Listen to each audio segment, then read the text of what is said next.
masuk Islam Thumamah. Apa sebabnya? Bukankah 3 kali sudah ditawarkan oleh Nabi masuk Islam, dia enggan, dia tak mau. Tapi setelah dibebaskan tanpa dipaksa, dia masuk Islam. Apa sebabnya?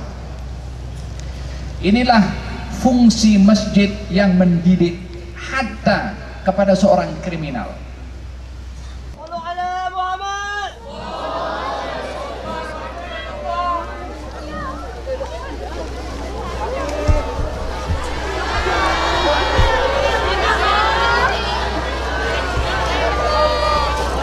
Kan enak nampak semua.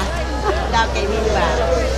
الذي أرسل رسوله بالهدى ودين الحق ليظهره على الدين كله والصلاة والسلام على سيدنا رسول الله محمد بن عبد الله وعلى آله وصحبه ومن والاه وبعد. السلام عليكم ورحمة الله وبركاته.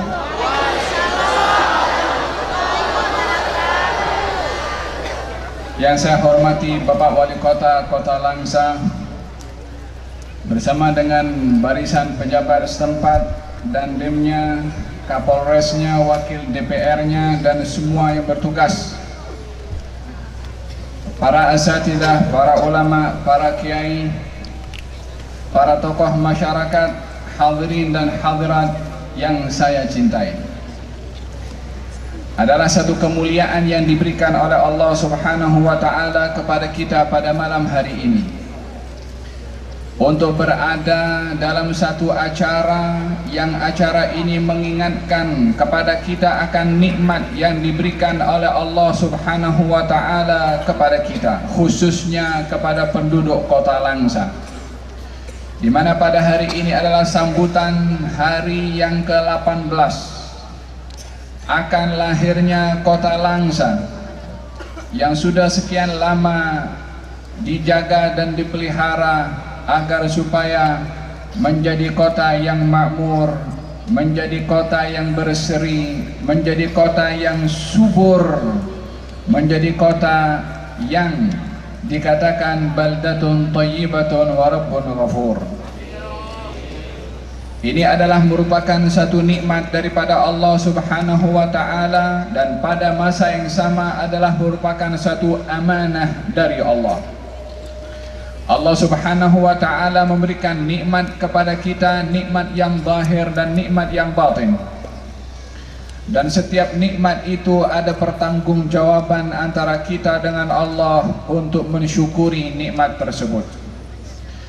Adapun nikmat yang zahir adalah nikmat sehat dan juga afiah, dan nikmat keamanan dan ketentraman, dan nikmat negeri yang diberikan oleh Allah Subhanahu wa Ta'ala yang kita hidup sentosa di atasnya.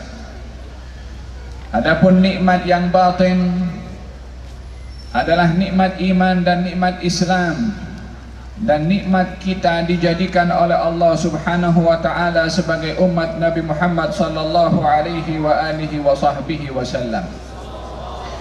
Oleh sebab yang demikian, keseluruhan daripada nikmat tadi menuntut kepada kita satu pertanggungjawaban, yaitu dengan mensyukuri nikmat Allah Subhanahu wa Ta'ala. Wa id ta'adzana rabbukum la in syakartum la azidannakum wa la in kafartum inna adzabi lasyadid. Ketika Tuhanmu wahai Rasulullah Muhammad memberitahukan, mengumumkan, kalau kamu bersyukur aku tambah nikmat kepada kamu. Kalau kamu enggan untuk bersyukur atau kufur nikmat, ketahuilah bahwasanya adab aku, yakni Allah, adalah amat pedih. Maka dengan demikian, syukur hendaklah diterjemahkan dengan 3 perkara.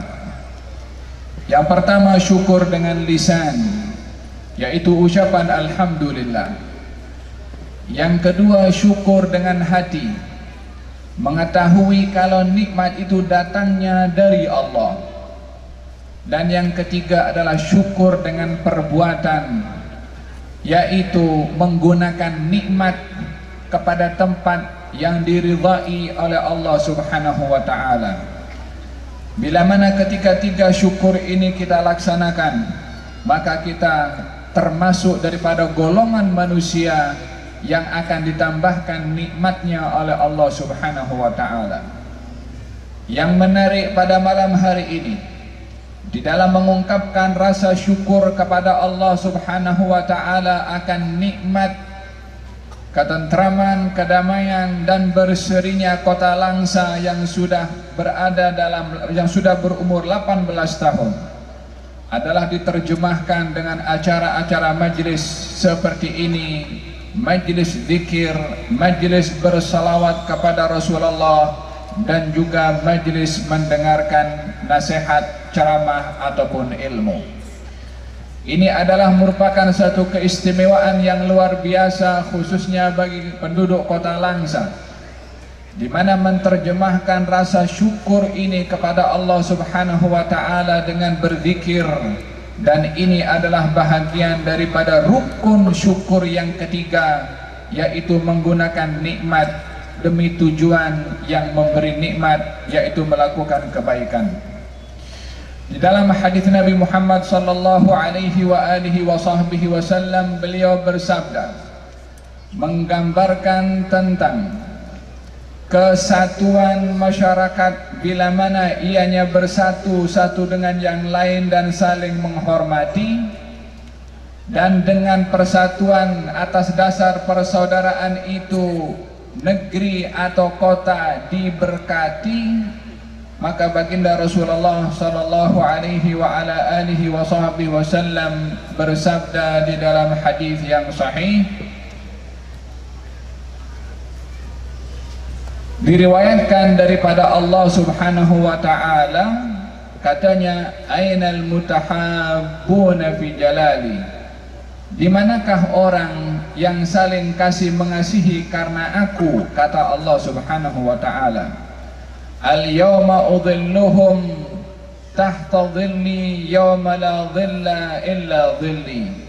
Pada hari ini aku lindungi mereka, di mana tiada perlindungan pada hari kiamat nanti melainkan perlindungan aku, yakni perlindungannya Allah Subhanahu wa ta'ala.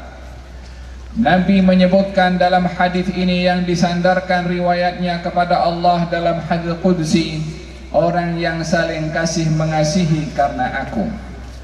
Satu negeri atau satu kota tidak akan mendapatkan keberkatan daripada Allah kalau penduduk negeri itu tidak bersatu dan tidak saling kasih mengasihi karena Allah Subhanahu wa ta'ala. Di dalam Al-Quranul Karim, Allah Subhanahu wa ta'ala berfirman, walau anna ahlal qura amanu wattaqau lafatahna alaihim barakatim minas samai wal ardh. Kalau penduduk negeri beriman dan bertakwa, maka kami Allah akan membuka pintu-pintu langit untuk diturunkan keberkatan demi keberkatan, dan juga dibuka keberkatan daripada bumi. Kalau Allah Subhanahu wa ta'ala menjanjikan satu keberkatan saja untuk penduduk bumi, maka cukuplah keberkatan itu menjadi jaminan kebahagiaan kepada penduduk bumi tersebut. Apalagi kalau Allah menjanjikan bukan satu keberkatan, tapi banyak keberkatan. Barakatin minas sama, keberkatan dan keberkatan dan keberkatan dari langit. Keberkatan daripada langit berupa rahmat daripada Allah kepada penduduk negeri. Keberkatan daripada langit berupa ketentraman dan kedamaian yang diberikan oleh Allah Subhanahu wa ta'ala kepada penduduk negeri. Keberkatan daripada langit dengan diangkatnya bala oleh Allah Subhanahu wa ta'ala daripada penduduk negeri tersebut. Dan keberkatan daripada bumi, suburnya bumi, dan juga ketentraman yang didapat oleh penduduk negeri tersebut. Akan tetapi, untuk mendapatkan keberkatan yang banyak tadi daripada langit dan juga daripada bumi, syaratnya ada dua. Yang pertama adalah keimanan yang semakin meningkat. Yang kedua adalah ketakwaan kepada Allah yaitu terjemahan iman dengan amal yang saleh. Allah Subhanahu wa ta'ala berfirman dalam Al-Qur'anul Karim, "Man 'amila salihan min dzakarin wa untha wa huwa mu'minun falanuhyiyannahu hayatan thayyibah wa lanajziyannahum ajrahum bi ahsani ma kanu ya'malun." Kalau ada seorang laki-laki atau perempuan yang beriman dan beramal saleh, orang laki-laki dan perempuan beramal saleh dalam keadaan dia beriman, kami Allah pasti akan memberi kepadanya kehidupan yang baik. Kehidupan yang baik di dunia, aman kehidupan yang baik, tentram kehidupan yang baik, kestabilan satu kebaikan, kerukunan satu kebaikan, dan baiknya ekonomi adalah satu kebaikan. Kesemua itu akan diberikan berupa kebaikan dunia kalau penduduk negeri itu beriman dan juga beramal soleh. Tidak cukup kebaikan diberikan oleh Allah Subhanahu wa ta'ala kepada penduduk negeri itu di dunia saja. Allah menjanjikan, wala najziyannahum ajrahum bi ahsani ma kanu ya'malun. Kami Allah pasti akan memberikan kepadanya ganjaran yang lebih baik nanti di akhirat karena perbuatan mereka ketika berada di dunia, yaitu mereka beriman dan juga beramal saleh.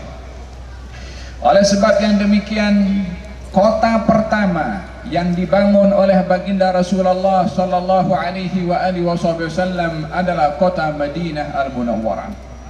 Namun baginda memberikan penjelasan bagaimana membentuk dan membangun satu negeri atau kota Madinah untuk menjadi contoh kepada masyarakat dan umat Nabi bagaimana menjaga kota dan menghargai negeri itu supaya aman dan juga tentram.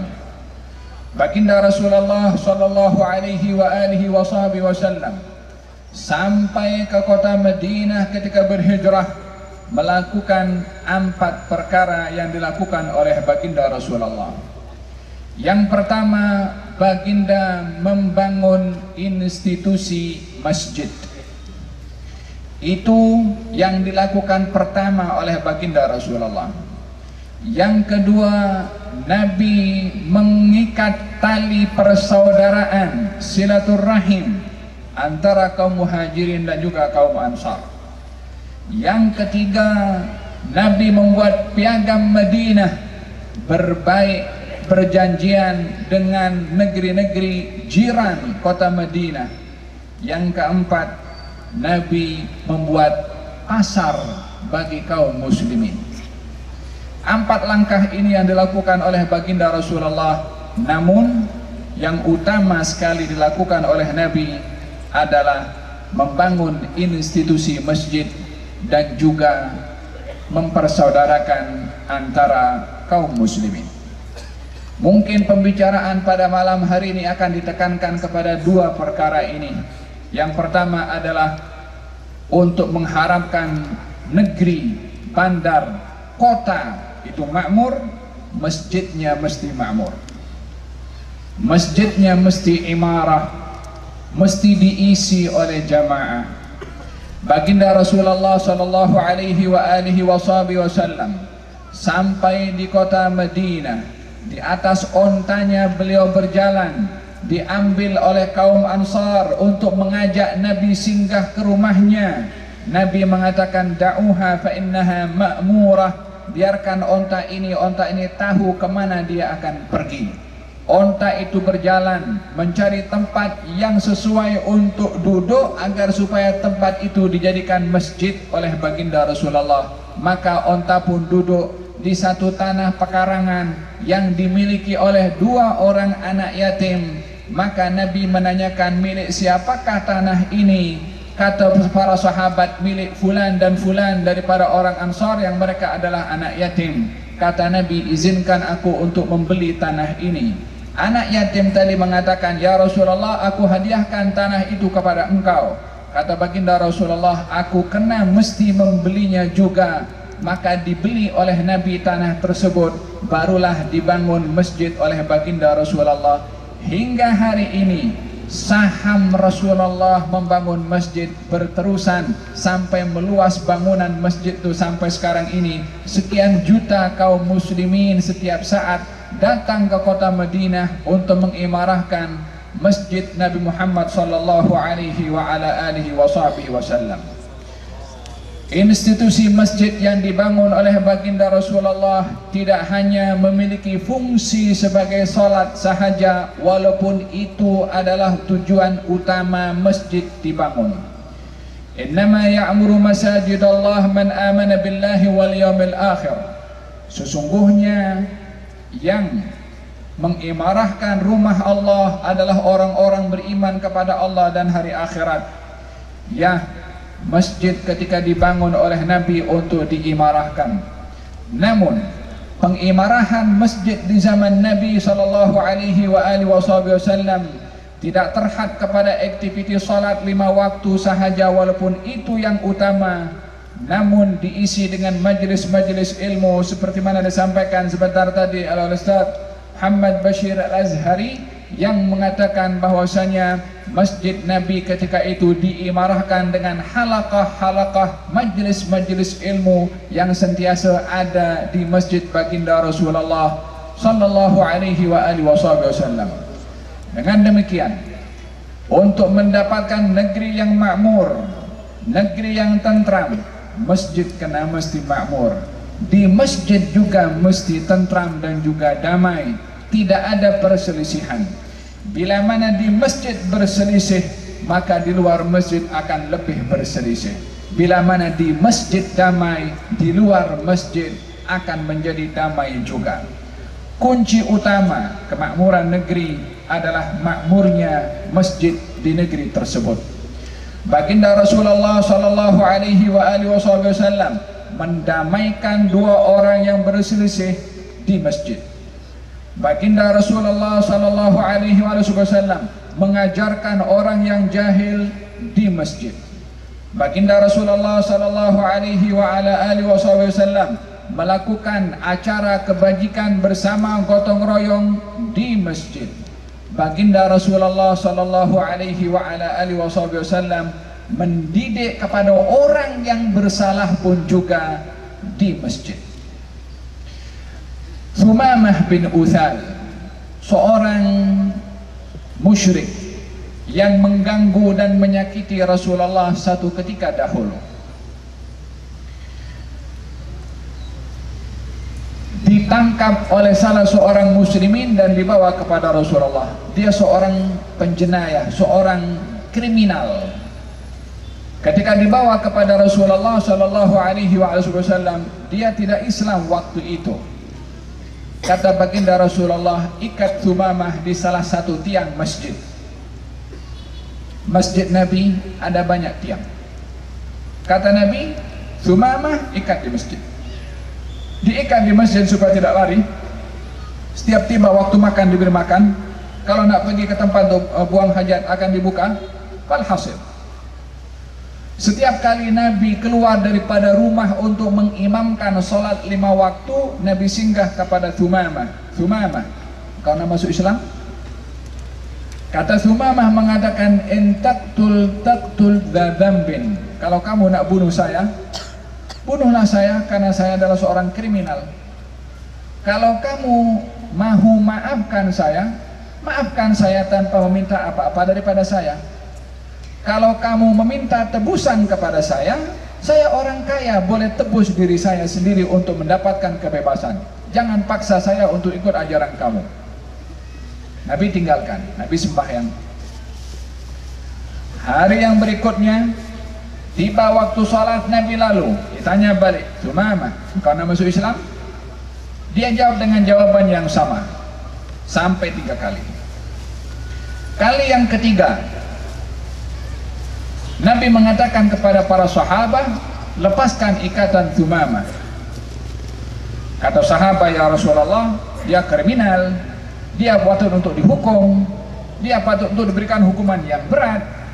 Macam mana hanya beberapa saat saja, beberapa hari saja dilepaskan daripada ikatannya dan dibebaskan? Tak masuk di akal para sahabat bagaimana Nabi membebaskan seorang penjenayah kriminal yang kelas berat. Kata baginda Rasulullah, lepaskan ikatan Thumamah. Dilepaskan ikatan Thumamah. Nah, Thumamah keluar daripada masjid, pergi ke tempat air yang sedang disediakan untuk orang-orang yang akan masuk ke masjid. Dia pergi bersihkan dirinya, dia masuk dalam masjid, dia mengucapkan 2 kalimat syahadah. Masuk Islam Thumamah. Apa sebabnya? Bukankah 3 kali sudah ditawarkan oleh Nabi masuk Islam, dia enggan, dia tak mau. Tapi setelah dibebaskan tanpa dipaksa, dia masuk Islam. Apa sebabnya? Inilah fungsi masjid yang mendidik hatta kepada seorang kriminal. Keberadaan Thumamah di masjid adalah dipenjarakan oleh Nabi di dalam masjid. Saya tidak mengatakan jadikan masjid sebagai penjara, tidak. Tapi dia seorang kriminal, dihukum oleh Nabi, tapi tidak cukup hanya dihukum saja, melainkan diajar dan dididik oleh Nabi. Thumamah diikat di masjid, kenapa tidak diikat di rumah? Kenapa tidak diikat tempat yang lain, tapi di masjid? Karena masjid tempat ilmu. Hari-hari Nabi mengajar di masjid, Thumamah dengar. Hari-hari Nabi baca Quran jadi imam, Thumamah dengar. Tujuan Nabi mengikat Thumamah di masjid supaya dengar Nabi baca Quran, supaya masuk ke dalam hatinya mendapatkan hidayah. Diikat Thumamah di masjid agar supaya dia dengar Nabi mengajar, supaya ilmu itu sampai juga kepada Thumamah, hatta dia seorang kriminal. Selama 3 hari dengar ilmu disampaikan oleh Nabi, maka hari yang ketiga setelah dilepaskan, hidayah sudah masuk ke dalam, ilmu sudah masuk ke dalam, petunjuk sudah tersentuh di dalam hati dan perasaan Thumamah, sehingga keluar daripada masjid, membersihkan dirinya, mengucapkan 2 kalimat syahadah dan beriman kepada Rasulullah sallallahu alaihi wa ala alihi wasallam. Kata Thumamah mengatakan, "Ya Rasulullah, izinkan saya untuk pergi ke umrah." Yani ingin pergi ke Mekah melaksanakan umrah. Kata baginda Rasulullah, "Silahkan kamu pergi." Maka Thumamah pergi ke umrah. Pada saat melakukan tawaf, berita sampai kepada penduduk Mekah kalau Thumamah sudah keluar daripada agama nenek moyangnya, yakni beriman kepada Rasulullah. Orang-orang Mekah mengejek kepada Thumamah, orang-orang Mekah menghina kepada Thumamah. "Hai Thumamah, engkau dah keluar daripada agama keturunan kamu dan beriman kepada Muhammad." Kata Thumamah, "Aku beriman kepada Muhammad. Dan mulai hari ini, jangan kamu mengharap ada sebutir gandum yang akan sampai daripada negeri kami kepada negeri kamu." Waktu itu Thumamah ini berasal daripada satu kawasan, satu daerah yang dikenali sebagai pengekspor gandum terbesar. Termasuk Mekah waktu itu perekonomiannya bergantung, makanan pangan pokoknya bergantung kepada negerinya Thumamah. Waktu itu trading, yakni hubungan perdagangan antara negerinya Thumamah dengan Mekah cukup bagus. Yakni ekspor gandum daripada negerinya Thumamah ke Mekah mencukupkan keperluan makanan orang Mekah pada waktu itu. Karena orang-orang Mekah memusuhi kepada Nabi dan memperli kepada Thumamah, Thumamah mengambil sikap boikot kepada orang-orang Mekah. Katanya, "Mulai hari ini aku boikot kamu untuk tidak diekspor daripada negerinya Thumamah gandum ke kota Mekah." Waktu itu dihentikan beberapa saat sehingga orang-orang Mekah pada waktu itu kelaparan. Saat orang Mekah kelaparan, tulis surat kepada baginda Rasulullah, "Ya Muhammad, ini Thumamah ini adalah anak buah kamu. Dia pun dah halang penghantaran gandum daripada negerinya kepada negeri kami. Kami pun juga kelaparan juga. Maka kamu dengan kami ada hubungan keluarga juga, sama-sama orang Quraisy. Beritahu kepada anak buah kamu Thumamah supaya tidak memblokade penghantaran gandum ke negeri Mekah." Kata orang Quraisy menulis kepada Nabi, walaupun mereka memusuhi Nabi, walaupun mereka memerangi kepada Nabi, walaupun mereka tidak suka kepada Nabi, namun baginda Rasulullah bersikap adil dan bersikap pri kemanusiaan tidak mahu ada sesiapa kelaparan. Baginda Rasulullah berkata kepada Sumamah, hantarkan gandum balik. Demikian yang kita melihat bagaimana masjid menjadi institusi penyedaran, tau'iyah kepada orang-orang yang nakal juga. Diberi ruang di masjid untuk sadar dan kembali insaf dan menjadi orang yang berguna. Demikian institusi Masjid Nabi Muhammad sallallahu alaihi wasallam.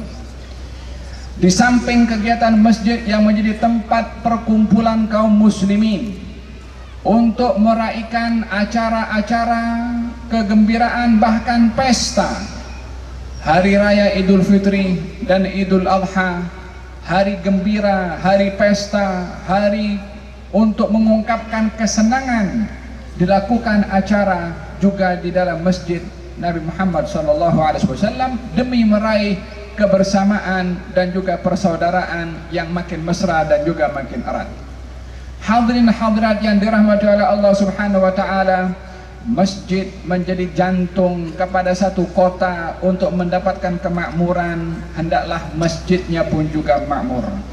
Tanda negeri dan kota itu akan makmur akan dilihat aktivitas masjidnya itu makmur, dan mesti apa yang dilakukan di dalam masjid nampak kesannya dan pengaruhnya di luar masjid.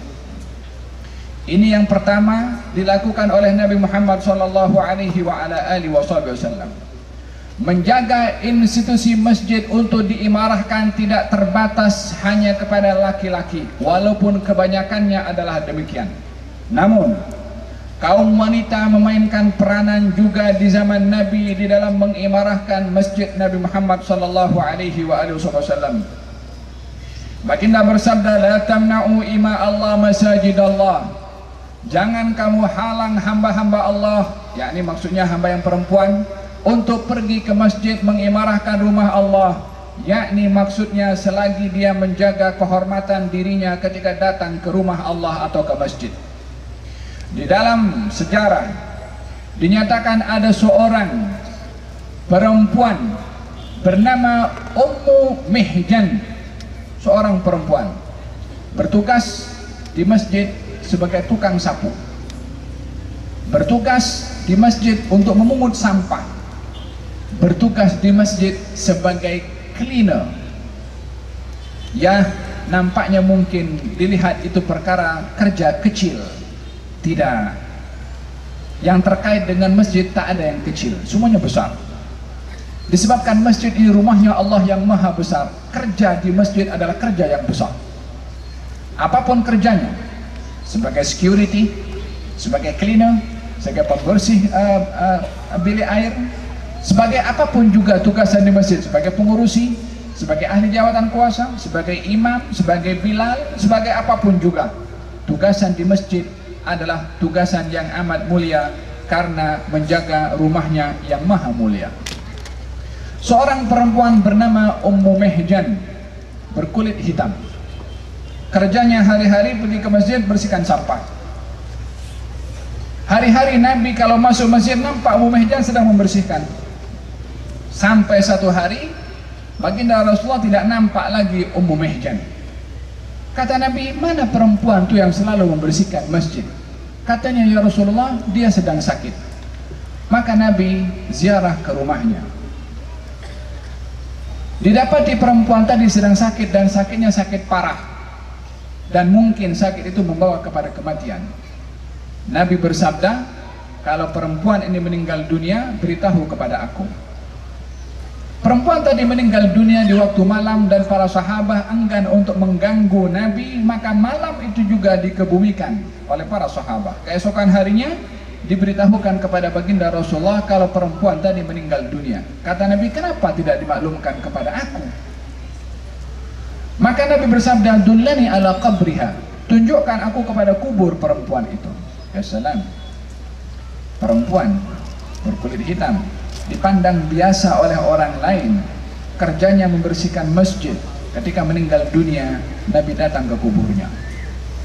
Kedatangan Nabi pergi ke kubur perempuan itu adalah menjadi sebab utama keberkatan yang didapat olehnya daripada Allah Subhanahu wa ta'ala. Disebabkan oleh karena kerja perempuan itu menjaga kebersihan rumahnya Allah. Kata baginda Rasulullah, dullani ala qabriha, tunjukkan aku ke kuburnya. Nabi keluar sampai ke kubur Ummu Mihjan, Nabi salat jenazah. Maka selesai daripada itu, Nabi bertanya, ya Ummu Mihjan, apa yang kamu dapat dalam kubur sana? Kata baginda Rasulullah, kalau diizinkan dia menjawab, dia akan mengatakan bahwasanya sebaik-baik kerja adalah kerja di rumahnya Allah Subhanahu wa taala. Demikian peranan baik laki-laki atau perempuan di masjid, di dalam menjaga institusi masjid sebagai tempat penyebaran ilmu, ibadah, dan juga untuk mempererat tali silaturahim dan kemesraan antara kaum muslimin satu dengan yang lain. Yang kedua, yang dilakukan oleh Nabi SAW adalah mempersaudarakan antara kaum muslimin, antara muhajirin dan juga ansar. Ayat yang dibacakan sebentar tadi oleh qari kita, wa'tasimu bihablillahi jami'an wa la tafarraqu.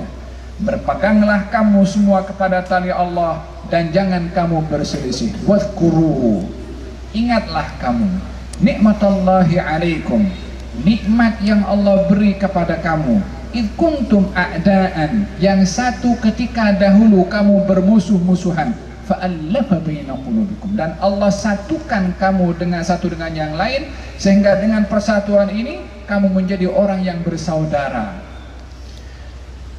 Persaudaraan satu nikmat daripada Allah Subhanahu wa taala. Persaudaraan yang tidak diikat dengan kepentingan keduniaan. Persaudaraan yang tidak didasari dengan kepentingan kebendaan. Persaudaraan hanya karena Allah Subhanahu wa taala.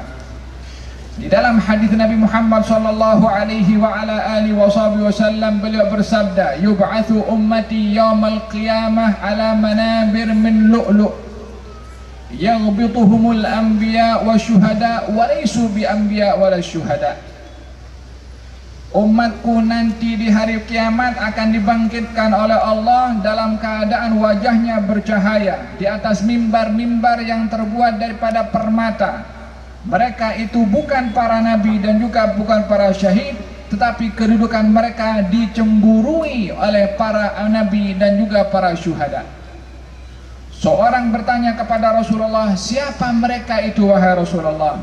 Ya, mereka yang dibangkitkan di atas mimbar daripada intan permata, wajahnya bercahaya, tapi bukan nabi, bukan para syahid. Siapa mereka itu wahai Rasulullah? Kata baginda Rasulullah sallallahu alaihi wasallam, hum, mereka adalah daripada golongan manusia min buldanin syatta, daripada negeri yang berbeda-beda, wa qabaila syatta, dan juga daripada suku bangsa yang berbeda-beda. Duduk saling kasih mengasihi karena aku, yakni karena Allah Subhanahu wa taala, maka mereka mendapatkan kedudukan, ditempatkan di atas mimbar-mimbar yang terbuat daripada intan permata, memiliki cahaya yang bersinar tanpa walaupun mereka bukan para nabi dan juga para syuhada, namun dicemburui oleh para nabi dan juga para syuhada. Yang hadir di tempat kita ini daripada berapa suku, daripada beberapa negeri, daripada beberapa bandar. Tadi dikatakan oleh Bapak Wali Kota yang datang daripada Kuala Lumpur ada, yang datang daripada sekitar Aceh pun ada, yang daripada penduduk negeri sini daripada berbagai macam suku ada, suku Jawa ada, suku Minang ada, macam-macam suku yang ada. Untuk apa kita datang ke tempat ini? Adakah karena kesukuan? Tidak.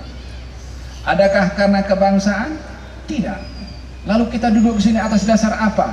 Atas dasar persaudaraan, atas dasar persatuan yang diikat di dalam agama kita sesama orang Islam bersaudara satu dengan yang lain. Kita duduk untuk mendengarkan majlis yang diadakan pada malam hari ini.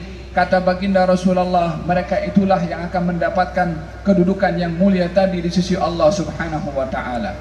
Semoga Allah menganugerahkan kepada kita tempat itu, insya Allah. Di hari wajah, di akhir hari kiamat nanti ada yang hitam dan ada yang bercahaya. Mudah-mudahan wajah kita adalah wajah yang diberi cahaya oleh Allah Subhanahu wa taala, insyaallah. Amin, Allahumma amin. Dasar yang kedua, menjadi persaudaraan antara kaum muslimin menjadi teras kepada baginda Rasulullah sallallahu alaihi wa ala alihi wasallam. La yu'minu ahadukum hatta yuhibba li akhihi ma yuhibbu li nafsihi. Tidak beriman, tidak sempurna iman salah seorang daripada kamu sehingga mengasihi kepada saudaranya seperti mana ia mengasihi kepada dirinya sendiri. Dengan dasar kasih sayang ini, baginda Rasulullah sallallahu alaihi wa ala alihi wasallam mendidik kepada para sahabatnya menjaga kehormatan persaudaraan, menyuburkan pertalian persaudaraan, dan juga mendatangkan manfaat kepada yang lainnya sebagai amanah yang diletakkan oleh Allah Subhanahu wa taala. Wa kunu ibadallahi ikhwana, jadilah kamu sebagai hamba-hamba Allah yang bersaudara. Al muslim akhul muslim, orang Islam bersaudara dengan orang Islam. La yadhlimuhu, tak boleh zalim kepada orang Islam yang lainnya. Wala yakhdhuluhu, tak boleh menghina. Wala yahqiruhu, tidak boleh merendahkan. Bihasbi mri'in minasyarr ay yahqira akhahul muslim. Cukup seorang itu melakukan penghinaan bila mana merendahkan kepada orang Islam yang lainnya. Demikian petunjuk Nabi Muhammad sallallahu alaihi wa ala alihi wasallam. Diterjemahkan arti persaudaraan ini antara kaum Muhajirin dan Ansar pada satu peperangan yang terjadi. Setelah peperangan itu selesai, beberapa kaum muslimin yang terluka dan terbaring dan tak larat untuk bangkit karena lukanya terlalu dalam dan terlalu berat sehingga tak mampu untuk berdiri ataupun duduk. Saat dalam keadaan seperti itu, datang seorang memanggil dengan membawa air. Siapa yang masih ada memerlukan kepada air, siapa yang masih hidup perlu kepada air. Sambil satu orang itu membawa air, ternyata ada seorang memanggil air, air. Maka dihampiri orang itu. Dalam keadaan orang itu dalam keadaan setenat, yakni luka yang begitu dalam kepadanya dan berat, sehingga ketika air itu dituangkan untuk diminumkan, terdengar panggilan daripada sebelah situ lagi memanggil air, air. Yani satu orang lagi luka yang juga meminta air juga. Maka orang yang di hadapannya sedang luka dan meminta air mengatakan kepada yang membawa air, coba kamu pergi kepada saudaraku itu, mungkin dia lagi perlu daripada aku, setelah itu kamu kembali kepada aku. Maka orang yang membawa air itu pun pergi kepada orang sebelah sana yang memanggil, memerlukan kepada air, pergi kepada sebelah sana. Ketika ingin dituangkan, terdengar panggilan sebelah sana lagi, air, air. Maka yang kedua pun mengatakan sama, pergilah kepada saudaraku, mungkin dia lebih memerlukan berbandingkan kepada aku. Si pembawa air pun pergi kepada yang ketiga, sampai kepada yang ketiga didapati sudah meninggal dunia syahid. Kembali kepada yang kedua didapati syahid, kembali kepada yang pertama juga didapati syahid. Dalam keadaan mereka mendahulukan yang lainnya daripada saudaranya untuk diberi air. Mereka bukan satu kandung, mereka bukan ada kepentingan, saudara dalam agama, sehingga mereka menghargai nilai persaudaraan itu, mendahulukan yang lain berbandingkan kepada dirinya sampai ajal tiba kepadanya.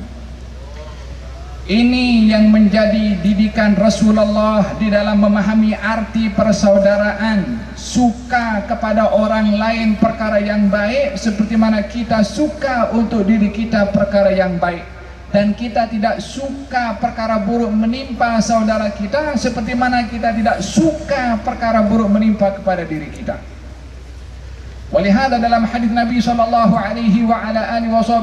beliau bersabda, tidak sempurna iman seseorang yang pada malam itu dia makan kenyang, jirannya lapar. Dijaga hak kejiranan oleh Nabi SAW. La yu'minu ahadukum man la ya'manu jaruhu bawa'iqah. La yadkhul jannata man la ya'manu jaruhu bawa'iqah. Tidak sempurna iman salah seorang kamu, tidak akan masuk surga kamu kalau jiran tidak aman dengan gangguan jirannya, dengan musiknya, dengan teriakannya, dengan gangguannya membuang kotoran ke tempat jiran. Demikian diajar oleh Nabi SAW. Hatta jirannya bukan Islam tetap memiliki hak kejiranan. Tidak boleh kita mengganggu kepada jiran siapapun jiran kita. Seorang bernama Imam Abu Hanifah An-Nu'man, imam pertama dalam Ahlu Sunnah wal Jamaah, mempunyai jiran di sebelahnya yang hari-hari menyanyi, dan nyanyiannya dikuatkan. Lagi kalau nyanyian itu dilakukan di waktu malam, pukul 12 malam kan, makin dengan suasana sunyi, makin keras, makin didengar oleh jirannya. Waktu itu belum ada speaker macam ini, belum ada sound system yang kuat. Zaman kita sekarang dengan berbagai macam lagu, pukul macam jam berapapun juga tak kira waktu, sehingga terganggu jiran dengan suara-suara yang tidak selesa didengar oleh jirannya. Al-Imam Abu Hanifah mempunyai jiran setiap malam menyanyi, sehingga nyanyian jiran itu dihafal oleh Imam Abu Hanifah. Bukan nak menghafal, tapi karena hari-hari menyanyi terus, akhirnya Abu Hanifah pun hafal lagu itu. Sampai satu ketika Abu Hanifah tak dengar lagi suara itu. Hari pertama tak dengar, hari kedua tak dengar, hari ketiga tak dengar. Kalau kita jadi Imam Abu Hanifah, alhamdulillah tak dengar lagu. Tapi Abu Hanifah risau. Apa jadi dengan jiran aku? Apa yang berlaku kepadanya? Sakit ke? Musibah ke? Dapat kabar kalau jirannya yang suka menyanyi tiap malam itu kena tangkap dengan polis. Disebabkan melakukan satu perkara, akhirnya dia dipenjarakan. Ini zaman Khalifah Abbasiyah. Al-Imam Abu Hanifah datang ke rumahnya, gubernur di Irak waktu itu, di Kufah. Gubernur Kufah mendengar Imam Abu Hanifah datang, dia pun terkejut. Apa Imam Abu Hanifah datang? Tak pernahnya Imam Abu Hanifah datang ke rumah gubernur. Gubernur pun pakai baju, siap-siap untuk jumpa. Mesti ada perkara yang penting diinginkan oleh Imam Abu Hanifah.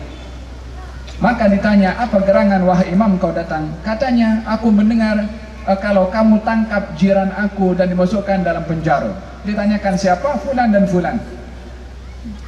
Kata gubernur mengatakan, apa hajat kamu datang kepada aku mengenai jiran kamu? Katanya, aku minta tolong kepada engkau agar supaya jiran aku dimaafkan atas jaminan aku, agar supaya dia dibebaskan. Kata gubernur mengatakan, bukankah dia mengganggu kepada engkau hari-hari? Engkau pun datang kepada aku agar supaya dibebaskan.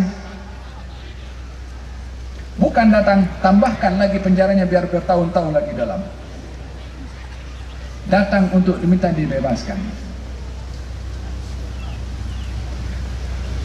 Kata gubernur mengatakan, apa yang menyebabkan kamu minta supaya dibebaskan? Kata Imam Abu Hanifah, apa aku akan jawab kepada Allah setelah Rasul mengatakan, barang siapa yang beriman kepada Allah dan hari akhirat berbuat baik kepada jirannya. Apa aku nak buat kalau aku tak berbuat baik kepada jiran aku? Kata Imam Abu Hanifah. Maka gubernur pada waktu itu mengatakan kepada Abu Hanifah, wahai Abu Hanifah, orang yang kamu nak minta dibebaskan itu aku bebaskan, dan semua orang yang aku tangkap hari ini aku bebaskan karena kamu. Syafaatnya Imam Abu Hanifah. Orang tadi yang suka menyanyi, kalau menyanyi dalam keadaan mabuk, keluar daripada penjara, nampak Imam Abu Hanifah. Kata Imam Abu Hanifah, engkau hari-hari menyanyi, lagu yang kau nyanyikan kau bagi tahu orang tak peduli aku, orang halau aku, orang tak ambil berat tentang aku. Lagunya macam tu.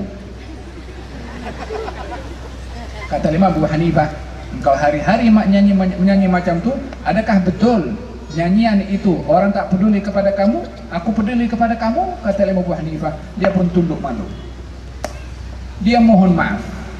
Tahu apa yang berlaku kepada orang itu? Dia bertaubat daripada minum arak. Dia aktif hadir majlisnya Imam Abu Hanifah. Lebih daripada itu, dia menjadi salah seorang alim di Kufah setelah Imam Abu Hanifah. Apa sebabnya? Jiran dijaga, haknya, walaupun jirannya awalnya adalah orang yang tidak baik. Ini adalah yang diajar oleh Nabi Shallallahu Alaihi Wasallam tentang hak kejiranan. Jiran adalah amanah, persaudaraan adalah merupakan satu amanah. Demikian yang diajar oleh Nabi Muhammad Shallallahu Alaihi Wasallam. Dan yang paling penting dalam menjaga amanah persaudaraan ini adalah hubungan kita dengan orang-orang yang rapat dengan kita, orang tua kita, adik-beradik kita, dan hubungan kita dengan junjungan Nabi besar Muhammad sallallahu alaihi wasallam dalam menjaga syariat yang dibawa oleh beliau untuk kita sebagai umat Nabi Muhammad sallallahu alaihi wasallam. Amanah adalah merupakan satu anugerah yang paling mulia diberikan oleh Allah kepada seseorang kalau memiliki sifat amanah, dan kerugian, kehinaan, kejahatan bila mana orang mengabaikan amanah yang diberikan oleh Allah Subhanahu wa taala. Amanah adalah kepercayaan yang diberikan oleh Allah kepada seseorang. Mungkin amanah itu berupa ilmu, mungkin amanah itu berupa keluarga, mungkin amanah itu berupa jawatan, mungkin amanah itu berupa harta, mungkin amanah itu berupa anak dan juga zuriyah. Kesemua itu adalah amanah, titipan daripada Allah Subhanahu wa taala untuk kita mempertanggungjawabkan di hadapan Allah Subhanahu wa taala. Oleh sebab yang demikian, seorang yang amanah akan menjalankan tugasan Allah kepada apa yang dia diamanahkan. Bila mana dia seorang istri, dia akan jalankan tugasan amanah terhadap suaminya. Bila mana dia seorang suami, dia akan menjalankan tugas amanah kepada istrinya. Bila mana dia seorang anak, dia akan menjalankan tugas amanah kepada orang tuanya. Bila mana dia seorang tua, dia akan menjalankan tugasan amanah kepada anaknya. Bila mana dia seorang jiran, akan menjalankan tugasan amanah kepada jirannya. Bila mana dia orang CEO, pengurusi kepada perusahaan, dan juga presiden kepada satu syarikat perusahaan tertentu, maka dia akan menjalankan amanah juga, karena ianya adalah merupakan satu pertanggungjawaban di hadapan Allah Subhanahu wa taala. Terdapat seorang sahabat Nabi yang digelari dengan Amin Hadil Ummah. Baginda bersabda memuji tentang seorang yang memegang amanah, namanya Abu Ubaidah Ibnul Jarrah. Likulli ummatin aminan, wa amin hadil ummah Abu Ubaidah Ibnul Jarrah. Setiap umat ada pemegang amanahnya. Pemegang amanah bagi umat ini adalah Abu Ubaidah Ibnul Jarrah. Salah seorang sahabat Nabi Muhammad sallallahu alaihi wasallam yang setia dengan Rasulullah, sehingga ditunjukkan kesetiaannya kepada baginda Rasulullah saat peperangan Uhud terjadi. Baginda Rasulullah yang ketika itu dihujani oleh banyak senjata dan juga panah, terdapat beberapa orang yang setia melindungi Rasulullah. Salah seorang daripada mereka, daripada golongan wanita, bernama Nusaybah binti Ka'ab al-Ansariyah. Yang kedua, Abu Ubaidah Ibnul Jarrah. Siapa Nasibah? Siapa Abu Ubaidah? Nasibah seorang juru rawat yang ikut dalam peperangan untuk merawat orang-orang yang terluka. Namun ketika didapati bahwasanya kaum muslimin kalah dan baginda Rasulullah yang diserang daripada berbagai macam penjuru, Nasibah atau Nusaybah tadi bertukar profesi daripada seorang juru rawat menjadi seorang pejuang. Ia mengambil senjata, berhadapan dengan seorang musyrik bernama Ibnu Qam'ah yang mengatakan, hari ini kalau bukan Muhammad yang mati, aku yang mati. Kata Ibnu Qam'ah mengatakan demikian. Ibnu Qam'ah ini dicari oleh Nusaybah tadi karena ingin membunuh kepada Rasulullah. Nusaybah mengatakan, langkahi mayat aku dulu. Ialah bahasanya macam itu, hadapi aku dulu. Diambil pedang oleh Nusaybah, dihadapi itu Ibnu Qam'ah, dan beradu pedang antara Ibnu Qam'ah dengan Nasibah. Waktu itu Nasibah tak pakai baju besi, Ibnu Qam'ah pakai baju besi, sehingga Nusaybah memukul berkali-kali kepada Ibnu Qam'ah, namun mengenai kepada baju besinya, sehingga Ibnu Qam'ah berjaya menusukkan pedangnya tepat kepada bahagian bahu Nusaybah dan dia pun jatuh namun tidak meninggal pada peperangan tersebut. Saat luka yang begitu membasahi tubuhnya, darah mengucur, anaknya menghampiri kepada Nusaybah, dan ini anaknya Nusaybah ingin menyelamatkan. Kata Nusaybah mengatakan, kamu jangan risau tentang aku, jaga itu Rasulullah. Pergi anaknya menjaga Rasulullah, Nusaybah membersihkan lukanya sendiri sehingga beliau hidup sampai zaman khilafah Sayyidina Abu Bakar As-Siddiq, diberi panjang umur oleh Allah Subhanahu wa taala. Kata baginda Rasulullah, saat aku dihujani berbagai macam senjata, aku nampak Nusaybah yang ada di hadapan aku menepis senjata panah yang datang kepada baginda Rasulullah. Nusaybah yang menepis dan juga mengelakkan daripada panah itu mengenai kepada tubuh badan Rasulullah. Seorang perempuan menghargai arti hubungannya dengan iman kepada baginda Rasulullah, mendahulukan keselamatan nyawa Rasulullah berbandingkan kepada dirinya. Yang kedua, Abu Ubaidah ibnu Jarrah yang dikenali sebagai Amin hadil ummah, pemegang amanah kepada umat ini. Ketika baginda Rasulullah terkena senjata tajam dan senjata itu mengenai kepada bahagian pipi baginda Rasulullah. Orang dahulu kalau perang pakai songkok yang ada di punya macam rantai ke bawah itu. Ada besi-besi yang ada di bawah ini, kena senjata masuk ke dalam pipinya Nabi SAW secara mendalam. Sehingga waktu itu besi tadi sukar untuk dikeluarkan. Kata Abu Ubaidah mengatakan, biar aku yang keluarkan. Macam mana Abu Ubaidah mengeluarkan besi yang ada di pipi Rasulullah? Digigit oleh Abu Ubaidah, ujung besi itu ditarik perlahan-lahan dengan giginya sehingga besi tadi itu terlepas daripada pipi Rasulullah bersamaan dengan satu gigi yang terlepas daripada mulutnya Abu Ubaidah. Namun di situ tidak cukup satu besi yang ada di pipi Nabi, ada dua besi. Besi yang kedua dikeluarkan sekali dengan gigi yang kedua milik Abu Ubaidah ibnu Jarrah. Dua besi dengan dua gigi dikorbankan oleh Abu Ubaidah ibnu Jarrah. Nabi luka, Abu Ubaidah luka dengan giginya yang terlepas. Hadirin hadirat, saya bawa cerita ini disebabkan oleh karena ianya menggambarkan bagaimana hubungan kasih dan cinta kepada Nabi SAW yang diterjemahkan oleh para sahabat radhiyallahu anhum ajma'in, supaya kita dapat mengambil inspirasi daripada sikap para sahabat terhadap Rasulullah, baik dalam mengambil ilmunya dan mengungkapkan perasaannya, untuk kita dapat mengantisipasi bagaimana sikap kita dengan ilmu yang diajar oleh Nabi dan perasaan kita dan sanjung kita kepada Nabi Muhammad SAW.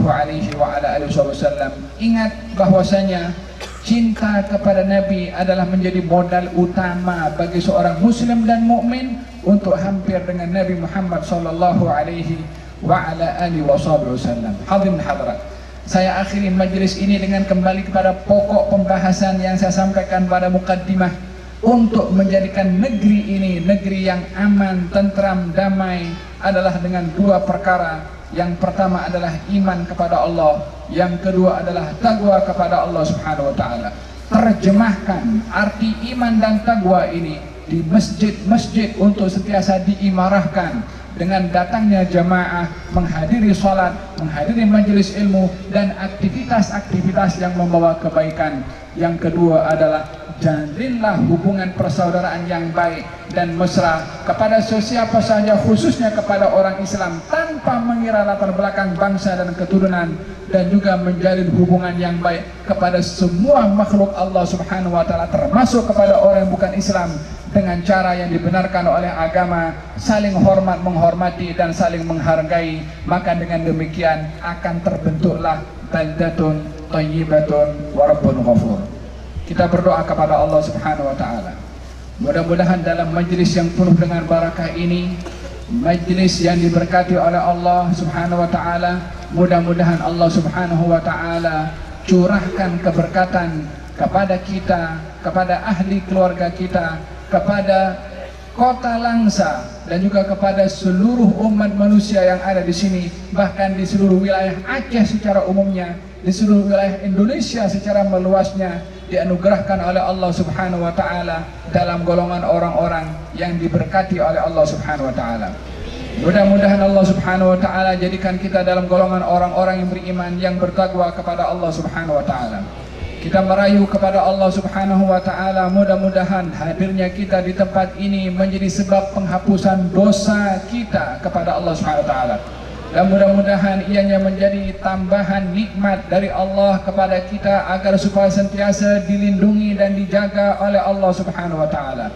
Ya Allah, kami merayu dan memohon kepadamu di tempat ini, setelah kami pun berzikir menyebut namamu, berselawat kepada nabimu, jadikanlah majlis ini majlis yang Engkau curahkan keberkatan, rahmat dan sakinah ya Rabbal Alamin.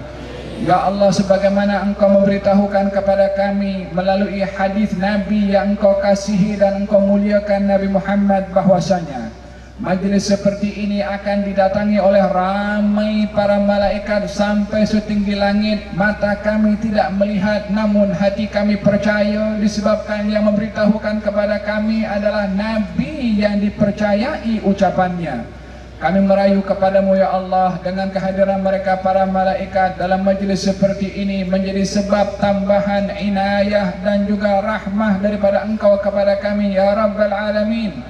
Ya Allah, kami merayu kepadamu yang Engkau janjikan kepada majlis seperti ini dengan Engkau mengampunkan dosa. Ampunkan dosa kami ya Rabbal Alamin. Gantikan segala dosa yang telah Engkau ampunkan dengan kebaikan ya Rabbal Alamin. Jadikan kami dalam golongan orang-orang yang bertaubat dan kembali kepada Engkau, dan golongan orang-orang yang insaf daripada segala kesilapan dan kekhilafan, dan berusaha agar supaya kami tidak mengotori lagi baki umur yang ada kepada kami dengan bermaksiat kepadamu ya Rabbal Alamin. Ya Allah, kami merayu kepadamu dengan menadahkan tangan kepadamu di tempat ini ya Allah, agar supaya Engkau penuhi segala keperluan dan permintaan serta kebutuhan kami kepada Engkau. Kami menadahkan tangan kepadamu dengan keyakinan bahwasanya tangan kami tidak akan hampa ketika memohon dan meminta kepada Engkau. Bagaimana Engkau akan menghampakan permintaan kami sementara Engkau Tuhan dan kami adalah hamba? Engkau maha sempurna, kami maha berkekurangan. Engkau maha memiliki segala-galanya, kami adalah amat miskin dan fakir. Ya Allah, bila mana tangan ini kami tadahkan kepada orang kaya, kami tak akan hampa. Tapi kami tidak menadahkan tangan kepada sesiapapun daripada makhluk yang ada di atas muka bumi, melainkan menadahkan tangan kepada Engkau, sementara Engkau adalah Tuhan yang maha kaya, yang maha memberi, yang tidak pernah menghampakan sesiapa yang menadahkan tangan kepada Engkau.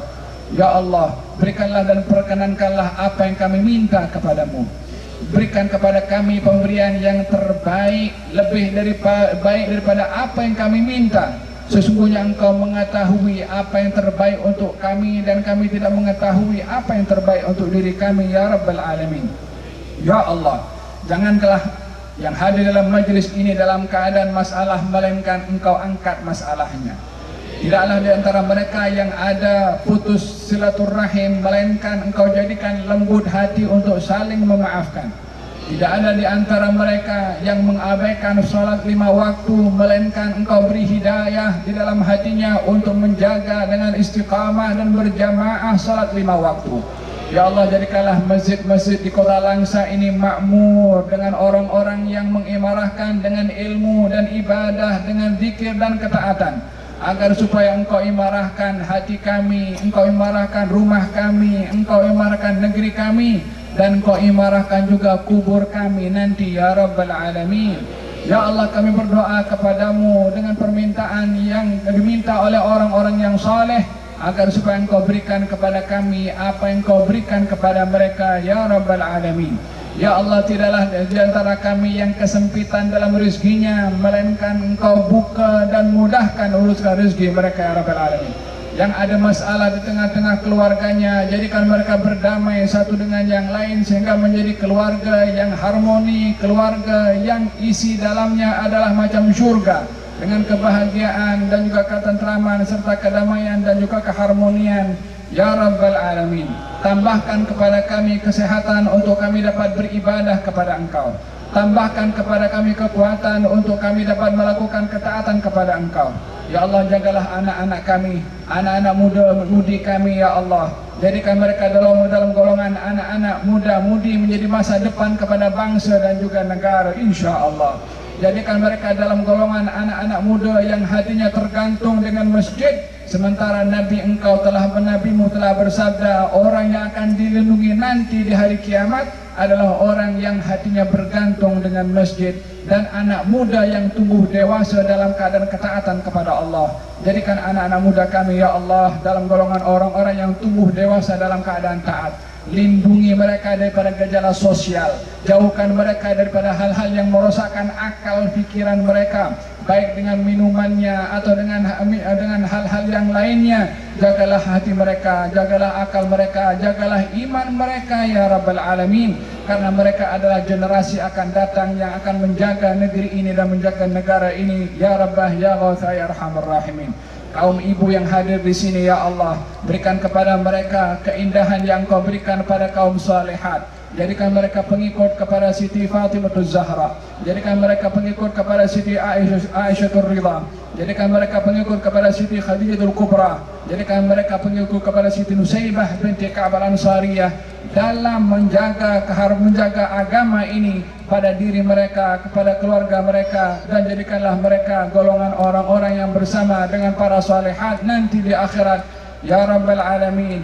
Ya Allah ya Rabbah, kami merayu juga kepadamu kepada mereka yang mentadbir mengurus negeri dan kota Langsa, wali kotanya, dan juga dibantu dengan mereka yang membantu kepada beliau.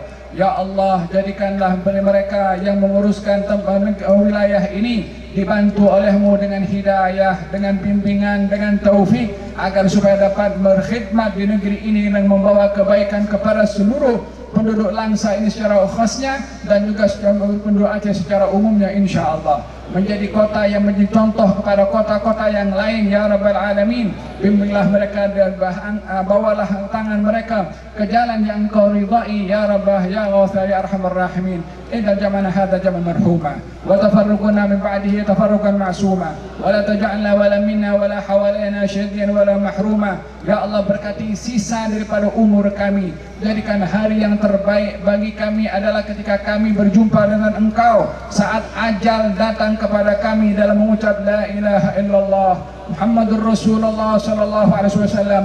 Jadikanlah kalimat itu mudah keluar daripada lisan kami ya Rabbal Alamin.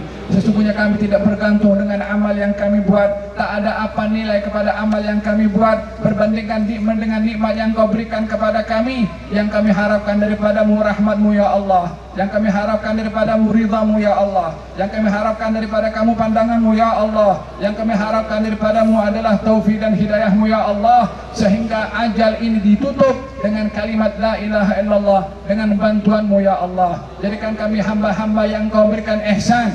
Janganlah Engkau duga kepada kami dengan dugaan yang kami tak mampu menghadapinya. Sesungguhnya kami hamba-hambamu yang lemah, tidak memiliki daya upaya ya Rabbal Alamin.